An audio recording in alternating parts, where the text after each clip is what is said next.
I would rather go through my whole life, work on my determination to reach my breakthrough, than to get to the end of my life and say to myself, why did I quit? I'm not gonna end there.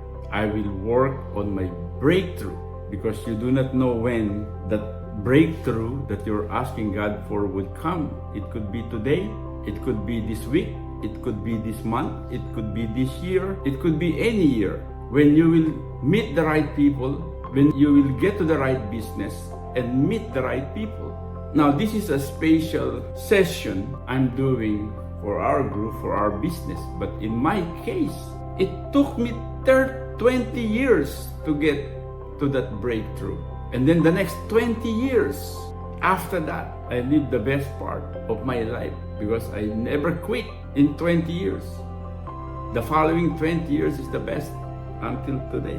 Learning, growing, making progress is in our spiritual DNA.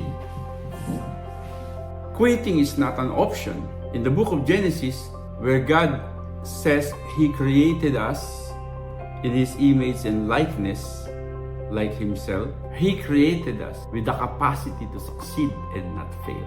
He designed us for success and not failure.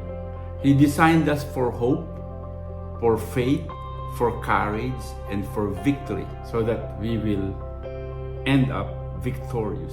That is our design.